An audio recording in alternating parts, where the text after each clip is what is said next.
sholat. Syaratnya sholat di sini ada 8 sama niyatun. Yang pertama toharatul hadasaini, suci dari 2 hadas.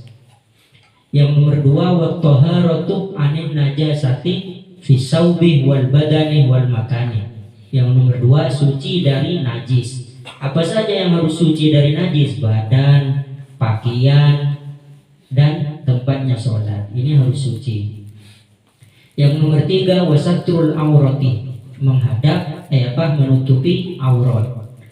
Yang nomor 4 wastiqbalul kiblati, menghadap kiblat.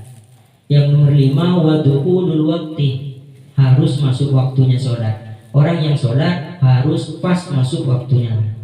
Wal ilmu bifardiha, dan yang nomor berapa ini?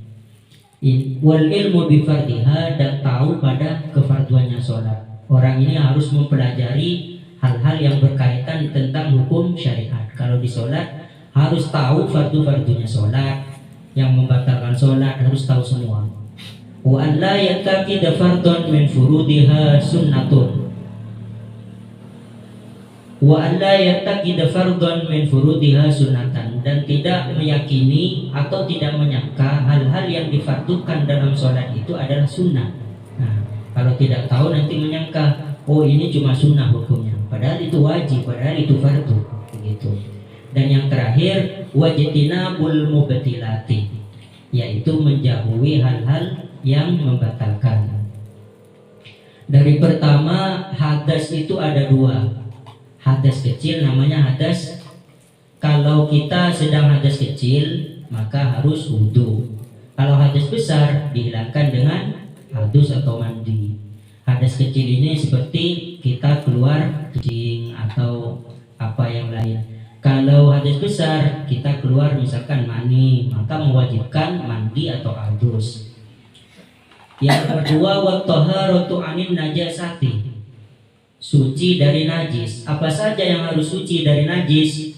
Yaitu pakaian, fisaubi, pakaiannya, wal badanih, dan badannya, wal makanih, dan tempat sholatnya. Jadi sebelum sholat dicek semua, jangan sampai kita ini membawa najis. Dan ada pembahasan tentang najis ini. Ketika ada seseorang sholat dan memakai surban, terus sudah suci semua yang lain, surbannya juga suci. Ketika sujud ke bawah, ternyata ujungnya surban itu mengena najis, surban panjang mengena najis di sana, itu sholatnya batal karena termasuk najis. Jadi yang termasuk najis ini ketika kita misalkan bawa benang, najis benang diikat ke kepalanya, dan benangnya ini suci, tali yang panjang. Ketika berdiri benang itu ikut berdiri karena diikatkan di lehernya. Baru ketika sujud ikut ke bawah. Dan ujungnya benang ini panjang keluar ke sana sampai jauh atau ke jalan raya di sini, di depan sini. Ujungnya mengena pada najis di sana. Maka ini termasuk najis. Harus diketahui karena ini hukum.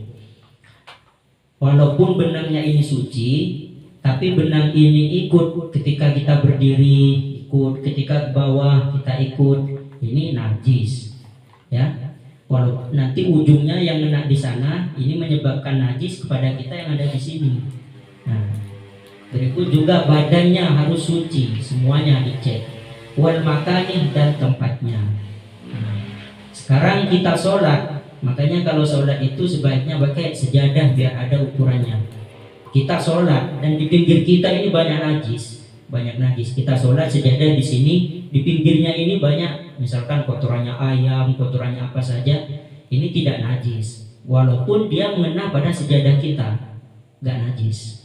Karena sejadah tidak dibawa kita waktu takbir, waktu karena ada di bawah, diinjak. Jadi gak najis. Walaupun misalkan ada di bawahnya, ada kotoran ayam banyak, baru kita ambil sejadah, baru ditaruh di atasnya. Tapi itu bukan masalah najisnya, najis enggaknya itu namanya nanti su'ul adab, disengaja kalau begitu. Tetap sah sholatnya. Sholat di atas kotoran banyak, terus di atasnya ada sejadah, itu sah sholatnya, gak najis. Karena gak termasuk dibawa ke atas dan ke bawah. Makanya kalau biasanya orang itu sholat jenazah itu sholat di atas sandalnya, tapi harus dilepas, jangan dipasang. Walaupun ada najis di bawah sandalnya, ini sah sholatnya. Kalau dipasang tidak sah. Kalau dipasang sandalnya harus dilepas dan kita menginjak di atasnya, gitu. Selanjutnya wasatrul aurati, dan menutup aurat. Di sini aurat ini ada 4, yaitu auratnya orang laki-laki dan auratnya orang perempuan ini beda di dalam sholat. Al-auratu arba'un auratur rajuli mutlaqan. Ini auratnya orang laki-laki secara mutlak. Wal amati fi sholat, dan auratnya budak amat atau amat di dalam sholat. Mana auratnya? Ma baina surrati wa rukbah, yaitu antara pusar dan lutut. Kalau amat ini budak ini di sini nggak ada. Budak ini ibaratkan sudah anak kecil begitu. Auratnya anak kecil ini di waktu sholat ma baina surrah wa rukbah, antara pusar dan lutut. Jadi dari sini ke bawah harus ditutupi. Walaupun ke atasnya nggak ditutupi nggak apa-apa. Wa auratul hurrati fi sholati jami'u badaniha siwal wajhi. Auratnya orang merdeka, orang dewasa, ya, perempuan dewasa, ini auratnya semua badan kecuali muka dan telapak tangan. Tapi ini harus diketahui betul-betul ini, karena hukumnya agak susah. Jadi orang pakai mukena ini harus hati-hati. Orang perempuan ini waktu sholat semuanya tidak boleh ada yang kelihatan. Bedanya dengan orang laki-laki. Misalkan begini orang laki-laki. Orang laki-laki sholat di atas apa itu? Saya nggak tahu namanya. Kayak meja begitu. Sholat di atas meja. Terus dilihat dari bawah, kelihatan terowong begitu kelihatan. Itu sholatnya tidak batal kalau dari bawah orang laki-laki.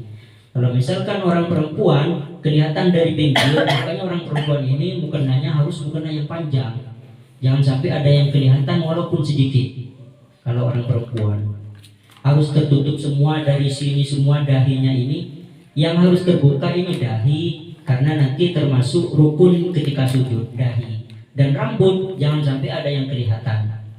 Makanya nanti kalau ada orang perempuan ini sholat dan kelihatan rambutnya nggak sah, karena ini termasuk aurat. Dan yang harus dipasang semua mukenahnya juga jangan dipasang begini. Bahkan biasanya begini ke sini. Kalau kelihatan di sininya nggak sah itu sholatnya. Makanya kalau saya tahu dulu ibu-ibu orang tua di Madura biasanya ditambah lagi mukena itu, kayak semacam handuk begitu, dikasih ikat di sininya biar nggak kelihatan. Ini harus ketutupi tapi nggak semua, separuh begini. Gak terlalu kesini juga, separuh begini harus tertutup. Susah juga. Makanya kasihan orang yang gak tahu hukum itu. Mulai dari lahir sampai dia meninggal, dia gak tahu sholatnya betul apa tidak. Makanya anjuran mengetahui hukum ini penting, wajib. Berikutnya menghadap kiblat. Wastiqbalul kiblati. Orang yang sholat ini harus menghadap kiblat. Kiblat itu dulu di Baitul Maqdis, sekarang dipindah ke Ka'bah. Makanya orang yang ada di baratnya Mekah, sholatnya itu menghadap ke timur. Yang di utaranya Mekah yang menghadap ke selatan, begitu, menghadap ke Ka'bah. Wa dukhulul waqti, dan juga orang yang sholat harus tahu masuknya waktu. Ada orang sholat dari kerja, pulang kerja, tiba-tiba langsung sholat, dikira sudah masuk waktunya zuhur. Ternyata belum masuk waktunya, itu sholatnya nggak sah. Atau menyangka sudah masuk, tapi belum masuk juga, tapi sudah betul masuk, itu tetap tidak sah sholatnya. Jadi harus yakin bahwa waktu ini betul-betul masuk. Pulang dari kerja, langsung ke rumah, langsung ambil wudhu, sholat. Dia menyangka, oh sekarang ini sholat waktunya pasti sudah masuk. Walaupun betul masuk, kalau tidak yakin betul-betul masuk, ini tidak sah sholatnya. Wal ilmu bifardiha, dan harus tahu pada kefarduannya. Kefarduannya sholat, yang hal-hal yang difardukan harus tahu. wala yataqid fardhon min furudiha sunnatan, dan tidak meyakini hal-hal yang diwajibkan di dalam sholat ini termasuk hukum sunnah. Berikutnya wajtinabul mubtilati, meninggalkan hal-hal yang membatalkan sholat. Nanti banyak hal-hal yang membatalkan sholat. Ini salah satunya bergerak, begitu. Karena ketika orang sholat, saya sudah sering bilang ke anak-anak itu, kalau sholat jangan lihat kanan kiri ke atas bawah, jangan. Karena ketika kita takbir, sudah masuk di takbir itu, Allah itu ridho pada kita sampai nanti salam. Kalau kita melihat ke atas atau ke pinggir kanan, maka Allah itu sudah gak ridho, begitu. Makanya jangan lihat ke kanan, ke atas, jangan. Pandangan mulai takbir semuanya fokus ke tempat sujud. Nah, begitu. Ini tentang syaratnya sholat. Selanjutnya rukunnya sholat.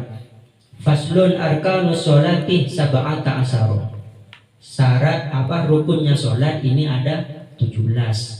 Yang pertama niat. Jadi niat ini semua perbuatan ini tergantung dari niatnya. Sudah ada hadis innamal a'malu binniyati wa innamal likulli imri'in ma nawa. Jadi segala perbuatan apapun ini tergantung dari niatnya. Kalau niatnya baik maka akan dinilai baik. Gitu. Yang pertama harus niat. Yang nomor 2 takbiratul ihram.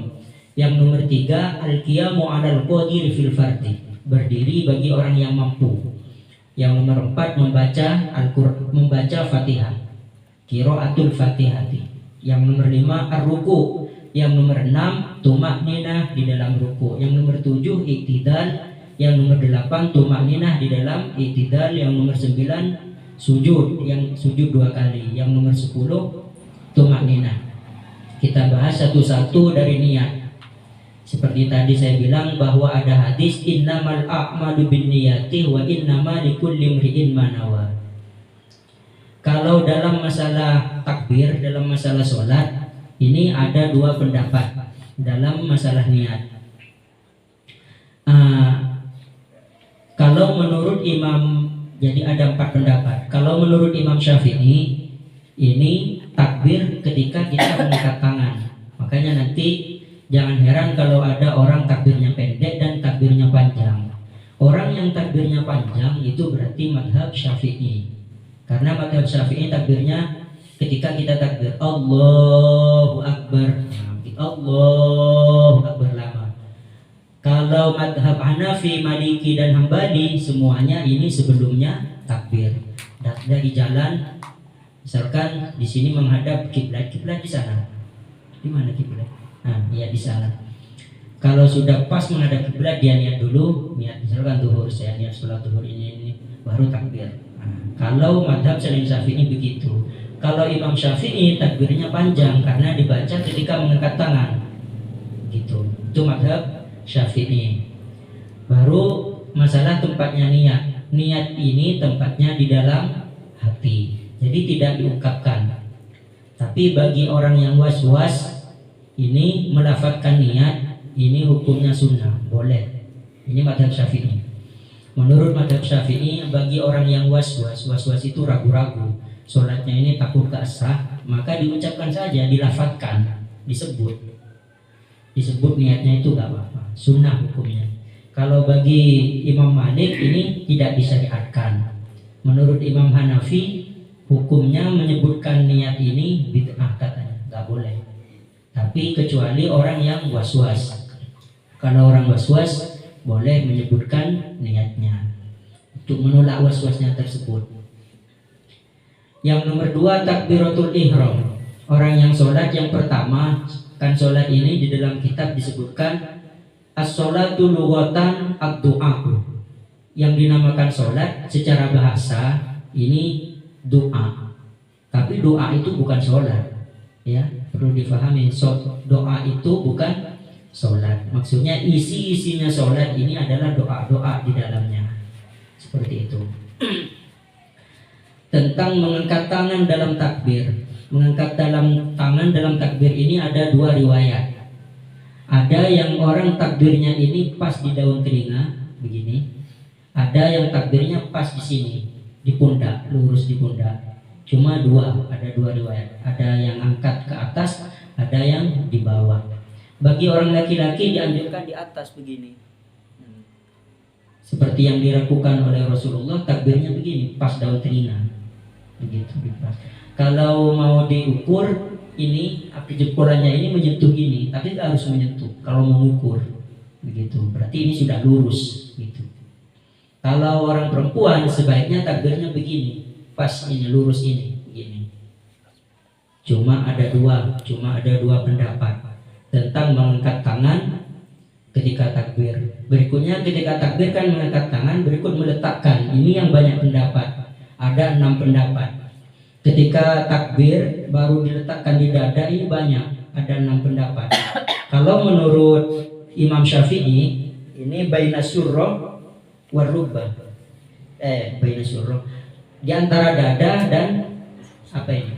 Pusar. Di tengah-tengahnya. Takbir Allahu Akbar di tengah-tengahnya. Ini madhab kita, madhab Imam Syafi'i. Harus tahu. Saya nanti menjelaskan ini bukan maksudnya biar dibikin main-main, bukan. Nanti asar sholatnya letaknya di sini, maghrib di sini. Saya cuma ngasih tahu hukumnya. Madhab Syafi'i, imam kita, ini dada, ini pusar, di tengah-tengah begini. Begitu. Ini madhab Syafi'i. Kalau madhab Maliki versi pertama, ini di bawahnya lagi, pas di pusarnya, di atas pusar. Ini madhab Imam Malik, lurus di atas pusar. Gini. Kalau madhab Imam Hambali dan Hanafi, di bawahnya pusar, lebih ke bawah lagi.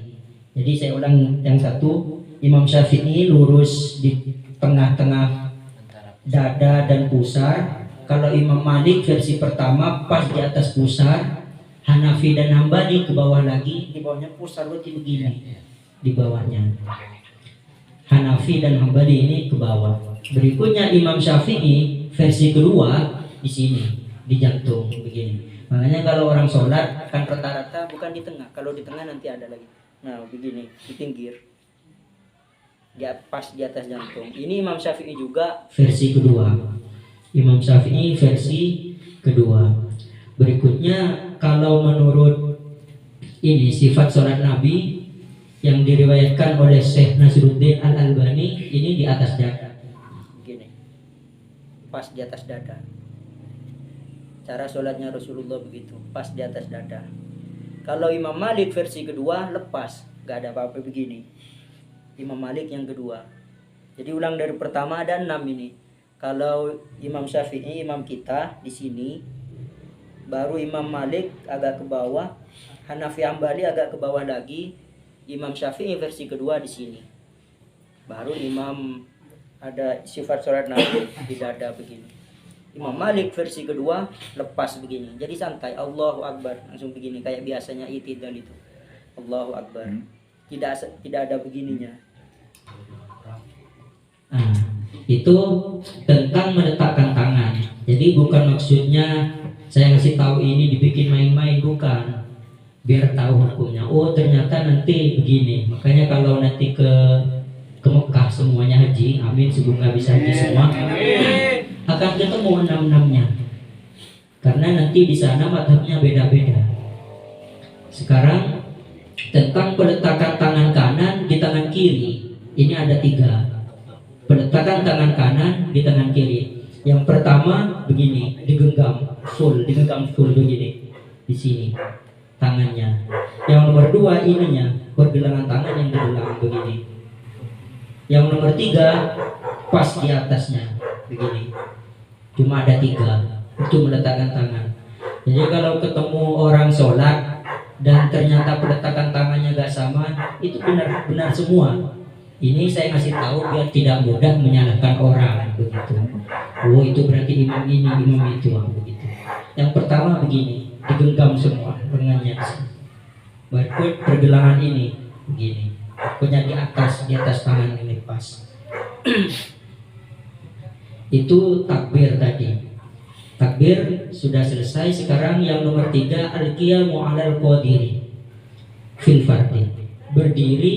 Sholat itu harus berdiri bagi orang yang puasa. Apabila mampu, kalau gak mampu duduk. Kalau sholat sunnah Ini walaupun mampu boleh dikerjakan duduk sholat sunnah. Sholat sunnah ini gak harus berdiri, dikerjakan posisi duduk nggak apa-apa. Berikutnya yang nomor 4, qiraatul fatihati. Ini yang penting. ini sholat ini memang tergantung dari rukunnya, dari pertama. Kan yang pertama, setelah takbir itu membaca doa iftitah. Doa iftitah ini banyak, ada 5 macam doa iftitah. Tapi yang saya hafal cuma 1, yang seperti biasa kita hafalkan itu, Allahu Akbar kabiro, cuma itu. Dan yang di ahlu sunnah wal jamaah memang itu, Allahu Akbar kabiro.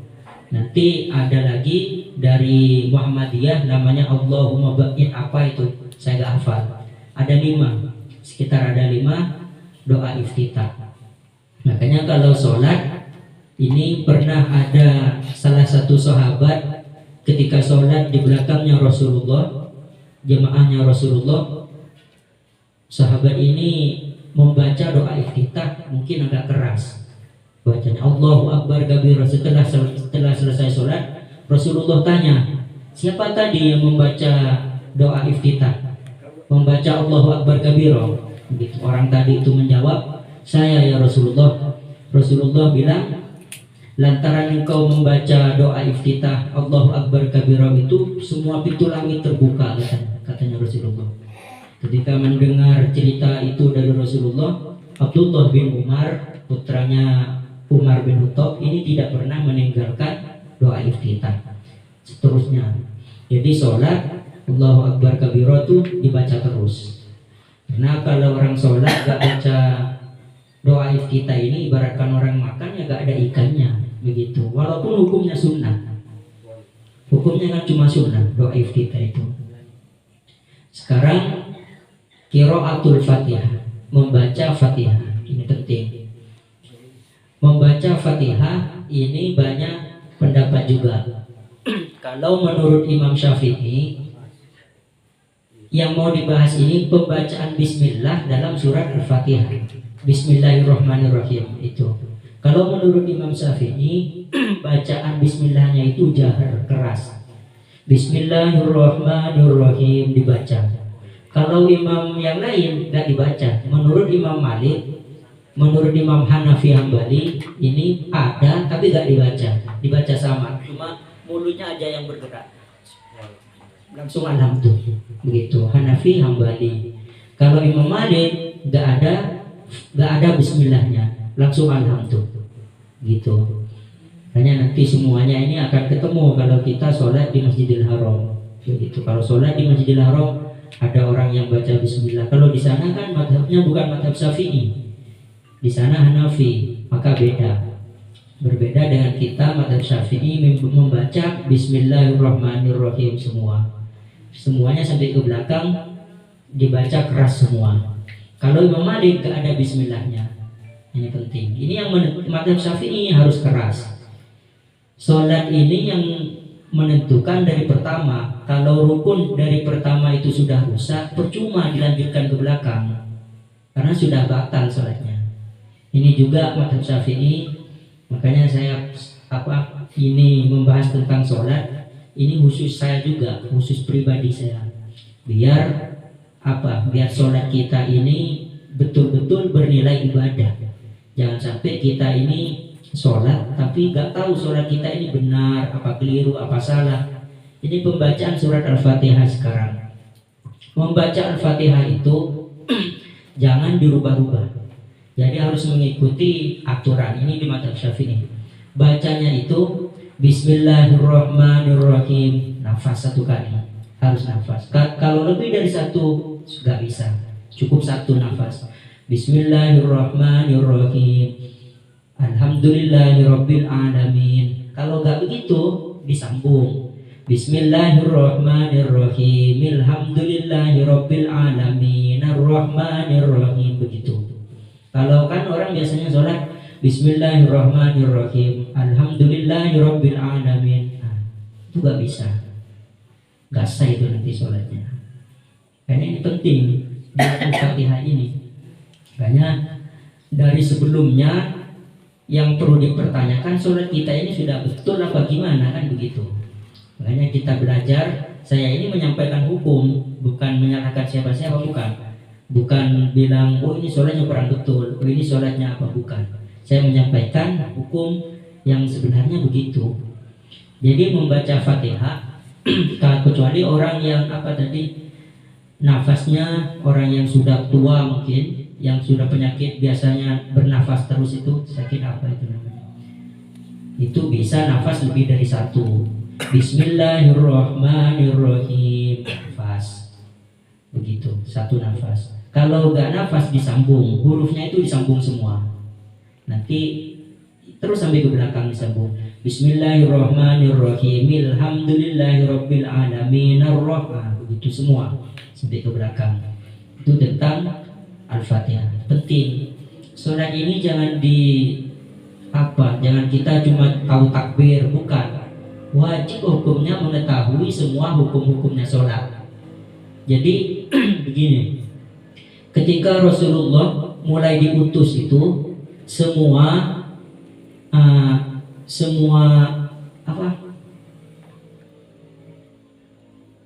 wahyu. Semua wahyu yang turun kepada Rasulullah ini ketika Rasulullah ada di bumi. Ketika Rasulullah ada di bumi, maka wahyu ini turun dan rata-rata semuanya kebanyakan melalui malaikat Jibril. Tapi kalau di urusan sholat beda. Ketika Rasulullah mau menerima perintah sholat ini, Allah mengangkat Nabi Muhammad ini ke langit. Bukan diturunkan wahyunya ketika Rasulullah ada di bumi, bukan. Jadi ketika Rasulullah diangkat ke langit, itu seperti ceritanya Isra dan Mi'raj itu. Ketika Isra itu Rasulullah kan dari Masjidil Haram ke Masjidil Aqsa, baru dari Masjidil Aqsa ke langit ketujuh, diangkat oleh Rasulullah oleh Allah ke langit ketujuh dan ditemani oleh malaikat Jibril. Ketika itu Rasulullah menaiki makhluk yang bernama Buraq. Jadi Buraq ini yang menjadi tunggangan Rasulullah naik ke atas langit. Di langit ini Rasulullah bertemu para nabi. Di langit pertama Rasulullah bertemu dengan Nabi Adam dan para wali. Dan Nabi Adam mendoakan Rasulullah sekiranya perjalanannya lancar, begitu. Di langit kedua Nabi Muhammad bertemu dengan Nabi Isa dan Nabi Yahya, sama mendoakan keselamatan untuk Rasulullah. Di langit yang ketiga bertemu dengan Nabi Yusuf. Di langit keempat bertemu dengan Nabi Idris. Di langit kelima bertemu dengan Nabi Harun. Dan di langit keenam bertemu dengan Nabi Musa. Jadi Nabi ini ada di langitnya masing-masing, di langit ke-1, langit kedua, dan langit ketiga, begitu. Dan yang terakhir ini di langit ke-7. Di langit ke-7 ini di sana ada Nabi Ibrahim.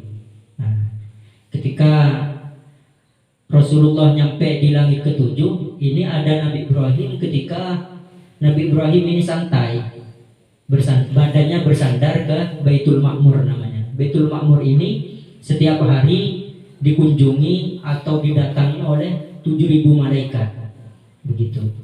Baitul Ma'mur ini tempat di atas di langit ke-7 itu, tempatnya para malaikat. Jadi malaikat biasanya ibadah di sana. Setiap hari didatangi oleh 70.000 malaikat. Saya pernah ingat dulu waktu saya sekolah di Aliyah Sidogiri, dan orang yang cerita ini masih ada, semoga beliau panjang umur. Beliau menceritakan begini, pernah sowan kepada Kiai Nawawi almarhum yang meninggal kemarin itu, mancing kepada Kiai Nawawi, bilang begini, Kiai, katanya ayahnya atau orang tuanya panjenengan sampean itu wali, begitu. Kalau sholat katanya di Mekah, setiap hari Jumat katanya sholat di Mekah, begitu. Kiai itu spontan langsung menjawab, jadi semacam kecepulusan begitu. Abah saya cuma sholat di Mekah, saya setiap hari Jumat kalau sholat di Baitul Ma'mur katanya. Jadi Kiai itu kalau sholat setiap Jumat di Baitul Ma'mur sama dengan malaikat, katanya. Keceplosan Kiai. keceplosan bilang begitu. Yang cerita masih ada, masih hidup. Yang cerita begitu. Jadi apa? Gak nyambung kalau ke kita, gak nyampe pikiran kita ini, gak nyampe. Jadi ketika Rasulullah ini nyampe di langit ketujuh, ada Nabi Ibrahim sedang bersandar badannya ke Baitul Ma'mur, begitu. Dan Nabi Ibrahim juga mendoakan semoga kepada Nabi Muhammad semoga lancar di perjalanan. Ini mulai dari langit ke-1 sampai ke-7 ditemani oleh malaikat Jibril. Tapi ketika nyampe di langit ke-7, malaikat Jibril gak berani ikut.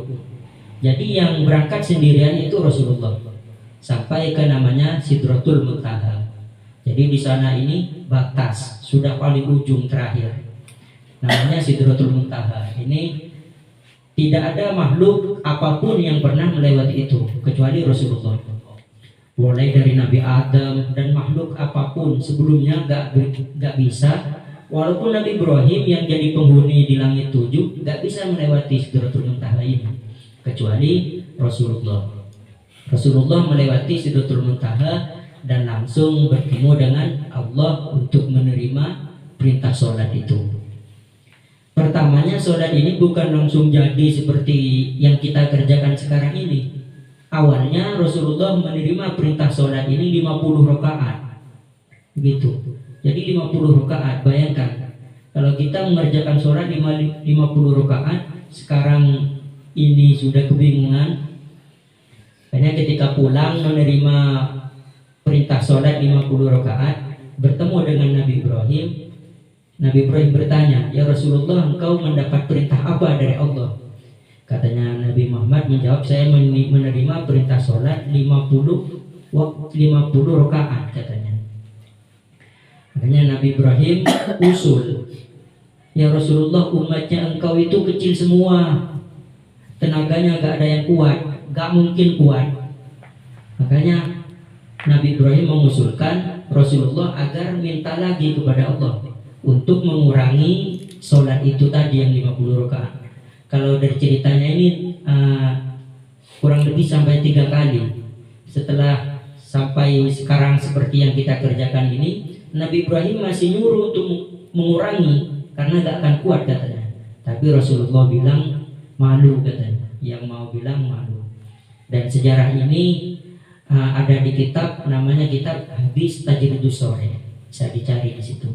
Kitab Tajridus Shoreh, lengkap di sana. Karena sekarang kita bersyukur sholat yang kita kerjakan ini tidak 50 rakaat. Kalau 50 rakaat gak akan kuat.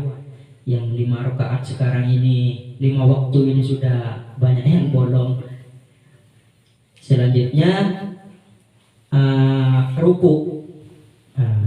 Ruku itu seperti biasa yang kita lakukan, tapi ruku yang sempurna itu kita ruku di atas, di sini di belakang kita ini misalkan dikasih mangkok atau dikasih telur itu gak jatuh, itu sudah masuk ruku yang sempurna. Berikutnya tumak nina ini berdiam perkiraan membaca subhanallah. Jadi berdiam, ketika ruku berdiam dulu, jangan langsung ruku langsung ke atas, jangan, gak sah. Sholat di semua ini harus ada tumak ninahnya, dan tumak ninah ini termasuk rukun. Kalau gak dikerjakan rukunnya gak sah sholatnya. Berikutnya yang nomor 7 itidal. Ini seperti yang kita lakukan bersama juga harus ada tumak ninahnya. Yang nomor 9 sujud. Sujud 2 kali. Sujud ini ada 7 anggota yang harus menempel ke bumi. Waktu kita sujud ada 7 anggota yang harus nempel ke bumi. 1 dahi, 2 telapak tangan, 2 bagian dalam. Jadi kalau sujud jangan begini, gak sah. Harus begini. Ini harus nempel ke lantai. 1, 2. Berikutnya ini lutut 2 harus nempel semuanya. Berikutnya kaki. Ini bagian dalamnya harus nempel. Usahakan jari-jari ini menghadap kiblat ketika sujud. Ini kan seterusnya kaki ini, jari-jari kaki ini seterusnya harus menghadap kiblat walaupun sujud. Waktu sujud bisa kebayang menghadap kiblat. Itu Ya seperti itu.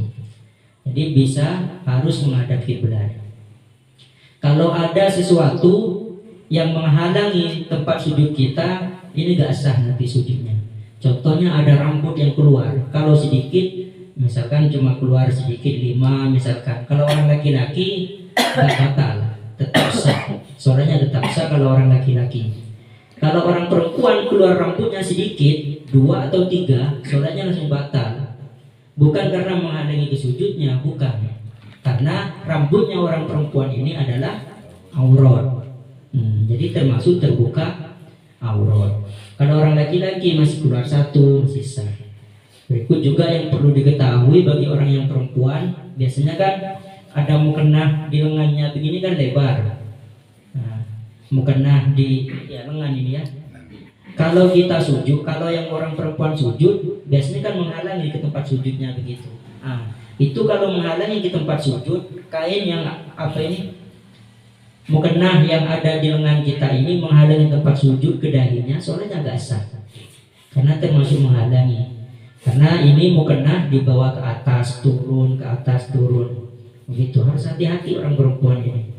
Jangan nggak belajar sama sekali, cuma lihat orang sholat di masjid. Oh ternyata sholat seperti itu, cuma begitu. Jangan, harus tahu hukum semuanya. Berikutnya tumakninah di dalam sujud. Orang sujud juga harus ada tumakninahnya. Terus yang nomor 10, yang nomor 11, duduk di antara 2 sujud. Duduk di antara 2 sujud. Ini kebanyakan gak kita kerjakan. Jadi cepat-cepat dari bangun dari sujud langsung sujud ulang, jangan.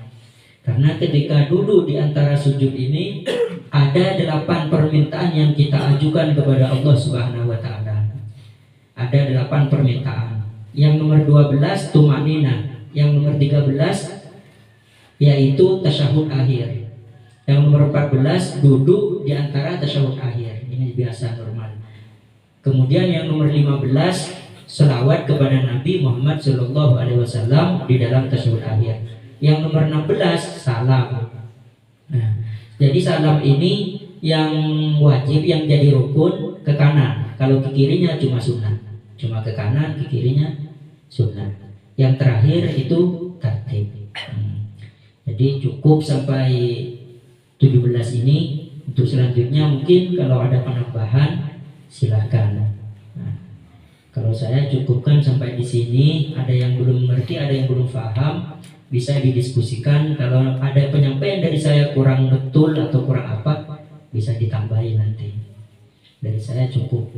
Mungkin selanjutnya ada pertanyaan atau penyampaian. Ada pertanyaan. Silakan.